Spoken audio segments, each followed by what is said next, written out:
नदी का किनारा, यहाँ घाट बना हुआ है, सीढ़ियाँ बनी हुई हैं। हम इस समय यहाँ पहुँचे हैं, यहाँ कुछ लोग इकट्ठा हैं।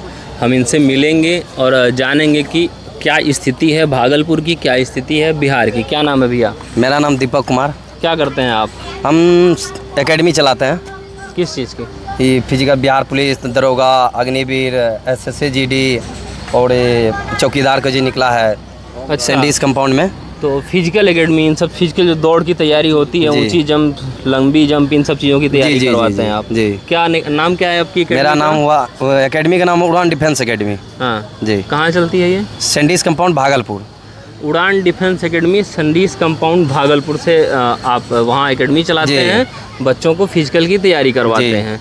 तो अभी कितने बच्चे होंगे वहाँ? अभी तो 50-70 बच्चा है। अभी तो इधर ही खोले हैं और बच्चे लोग जैसे परिस्थिति जिसका गंभीर है, नहीं आ पा रहे हैं पैसे के कारण, ये चीज़ जो है हम सब भाई मिल के जो है ना एकेडमी खोलने की, जो बच्चे के पास पैसे उसे नहीं है वो बच्चे आवे मेरे पास उड़ान डिफेंस एकेडमी।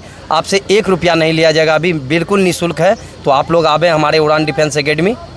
आपकी एकेडमी निःशुल्क है, पैसा नहीं लगता है? जी, 1 भी रुपया नहीं। तो ये भाई जी हमें यहाँ पे मिले हैं गंगा नदी के किनारे। ये उड़ान डिफेंस एकेडमी के नाम से एक फिजिकल एकेडमी चलाते हैं, जो कि सेना में तैयारी करवाते हैं, दौड़ की, कूद की, फिजिकल एक्टिविटी जितनी भी होती हैं उनकी तैयारी करवाते हैं।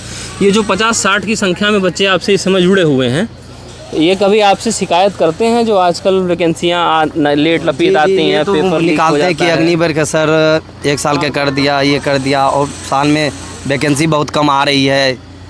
जब ये हम निकाले, जब दूसरे के पास जब दौड़ने जाते थे तो पैसे मांगता था 3000, 5000, इतना पैसा नहीं हो पाता था। कभी अकेले दौड़ने जाते थे तो मन नहीं लगता था।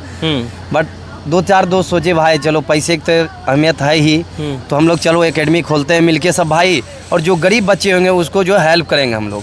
पहले जो है ना बहुत कष्ट हुआ, मगर अब जो है ना मज़ा आ रहा है। मज़ा आ रहा है, लोगों की सेवा करने में मज़ा आ रहा है। अब खुशी मिल रहा है हम लोग को कि गरीब को हम सेवा कर रहे हैं, पैसे नहीं ले रहे हैं। तो भाई अगर आप यहाँ भागलपुर या भागलपुर के आसपास के हैं तो मैं भी यही कहूँगा कि आप इनसे जुड़िए। व्यक्तिगत तौर पे मुझे आपकी ये पहल बहुत अच्छी लगी है, क्योंकि हर कोई इतना सक्षम नहीं है कि हर सुविधा के लिए वो पे कर सके, पैसा दे सके। लेकिन अगर आप उनके लिए कुछ निःशुल्क कर रहे हैं तो ठीक है। मेरा सवाल ये है कि आप तो निःशुल्क कर दे रहे हैं जी, सरकारें क्या कर रही हैं युवाओं के लिए? सरकारें तो भी वैकेंसियाँ दे रही है, फिर नहीं दे रही है, फिर निकाल रही है, फिर 2-4 साल गैप कर देता है। तो सिंपल सी बात है, अभी इलेक्शन की टाइम चल रही है ना भैया। हाँ। तो वैकेंसीज अभी देखने के लिए बिहार में मिलेगी। हाँ। फिर उसके बाद भैया सरकार कहाँ चली जाएगी, नहीं चली जाएगी, ये स्टूडेंट के बारे में कोई जानकारी उनके पास नहीं होगा। तो मैं पटना में था, प्रतियोगी छात्रों से मैंने बातचीत की, उनका भी यही कहना है कि चुनाव को लेकर वैकेंसियाँ हैं, लेकिन ऐसा भी होता है बिहार में कि चुनाव नहीं होता है तो भी वैकेंसियाँ आती रहती हैं। कुछ वैकेंसी आती रहती हैं जो कि अपनी जेन्युइन तरीके से वो हर एक साल अब दिखता है। और पेपर लीक होता है बिहार में। पेपर लीक का तो बारे में क्या बताएं भैया, इसमें से तो पढ़ाई वाला स्टूडेंट्स का पूरा एकदम गंजन हो जाता है इसमें। पेपर लीक के कारण भैया कोई दिन रात मेहनत कर रहा है। बिहार पुलिस के आप किस चीज़ की तैयारी करते हैं? भैया हम तो जनरल कंपटीशन की तैयारी करें ऐसे, लेकिन दरोगा का तैयारी कर रहे हैं। दरोगा का? तो ये पुलिस दरोगा जैसी वैकेंसियाँ जब बिहार में आती हैं तो इनका भी पेपर लीक और करप्शन का मामला इनमें भी आता है? हाँ, पहले देखने के लिए मिलता था, लेकिन अब से दो बार से जो बिहार पुलिस की वैकेंसीज आई हैं उसमें हो तो रही हैं लेकिन कम। अभी वो डायरेक्ट पेपर पे ही काम हो जा रहा है। अभी कोई एग्जाम होने वाला है बिहार पुलिस का?